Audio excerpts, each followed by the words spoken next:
Hello everyone, my name is the Retrodan and today we're here for another Warframe video. And since Warframe is one of the kings of grinding in video games, today we're here to talk about some of the grinds that have been taking the piss out of me and that have been consuming a lot of my time that could be used for better things inside of the game. But since I want these specific items and some of them I don't want but actually need to progress further in the things I want to do in the game, this has been a huge time consume event for me. So let's get right into them. So first things first, we have the Jade Farm in the mission Brutus. So if any of you know the Jade Farm, you know that this mission takes an absurd amount of time for no particular reason. Each run is around 10 minutes and basically all you have to do is protect something in the beginning for like 30 seconds and then you move on to the elevator phase, in which you just kill things and throw these green motes at the elevator in order to get the elevator up to the top and then escort the thing with the motes up to the extraction in order to get the motes. While going up, you also need to collect these beacons which let you summon a sister of Parvos, which you can then kill for more motes and an arcane. So basically this mission consists of pushing up an elevator and collecting beacons toward the sister of Parvos, since you want to max out the total of motes you need in order to get the jade parts or the weapons. Now the key here is that there is a 5% drop chance that either the weapon blueprint drops or the jade parts drop. And so far I've only gotten the blueprint for one weapon. The rest of the times I get some like endo or an arcane or just relics in general. But this is something that might take a lot of time, but we'll see how much it takes me. Moving on, we have another Warframe, which is Dante. Dante probably one of the best Warframes in the game right now, hence why I want to get him, and I've been starting the grind on him in demos. So the drop table works in the same way that Jade does. You get materials during the mission you can use to buy the parts, but the parts also drop at the 5% drop chance inside of the game mode, the mission in demos.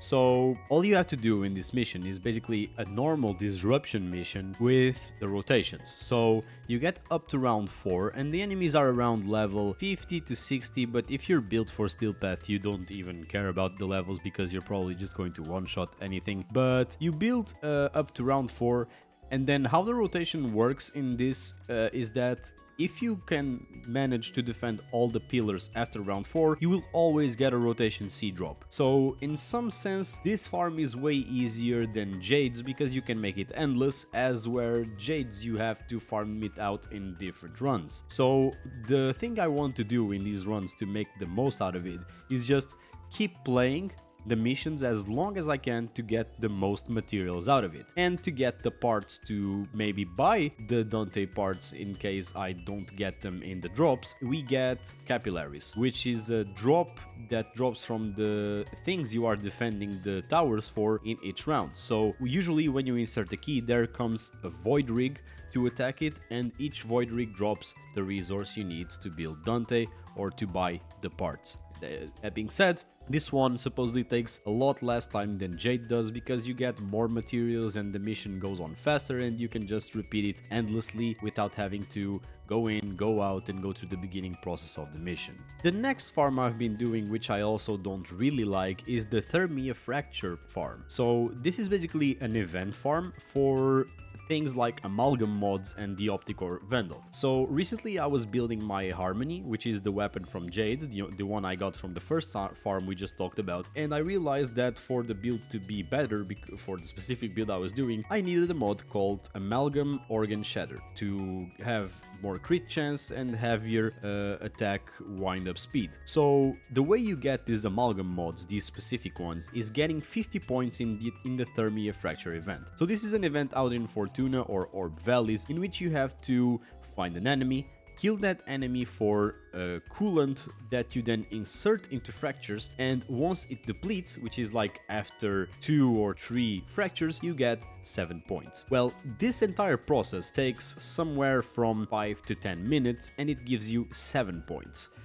It might not look bad, but it's not really entertaining when it comes to Warframe, and you can argue that basically the entire game of Warframe is grinding, but I don't really enjoy the open worlds in Warframe, at least when it comes to this specific event, but I will farm it out and I'll eventually get everything I need from it, so I don't have to bother with it in the future. And the farm that takes the #1 spot in this video is Tellurium. So Tellurium is a resource that, for some reason, now you need to craft all the Prime Warframes. You need at least 2 Tellurium to craft some of the Warframe parts for the most recent Prime Warframes. And you also needed to craft things like certain weapons or some Archwing gear that you might craft, like Archwing weapons or actual Archwings. So how do you farm this? You farm this in a mission, a survival mission called Ophelia in Uranus or Neptune, I'm not quite sure right now, but you can check it out later on your star chart. But the drop chance on Tellurium is around 0.020% per kill on enemies on the planet. So recently I had to do an endless mission, or a survival one. Mind you, these mobs in this mission are level 21 from 24. I played the mission all the way up until level 210. So over 1 hour, almost 1 hour and a half of farming survival in this mission, and I got 6 Tellurium, which are going to last me for like 3 Warframes. Matter of fact, I've already spent them because I needed Tellurium to craft Warframes. So this is probably the highest rank in this list, because 0.020 is actually absurd, and I don't know if there's any better way to farm this, but apparently this is the best one to do it, and that's how I have been approaching it. And yeah, 6 is not much. It let me craft 6 Warframes, or 3 Warframes in case, but that's what we got for 1 hour and 30. Maybe I got unlucky. I'll have to do this farm once again in the future to see how things go. But yeah, Tellurium probably the most annoying thing I've farmed in this list. Other than that, I'd love to know what farms you have been doing that might have been annoying you. Leave it down in the comments. I'll answer to all of them whenever I have time. Play some more Warframe because this game is still very fun despite all my complaining and venting. And I just want to say that I know that this in Steel Path would be easier, but I'm lazy and I don't want to grind the entire star or Steel Path star chart to have to get to those missions. But other than that, this has been the Retro Den, and I'm out.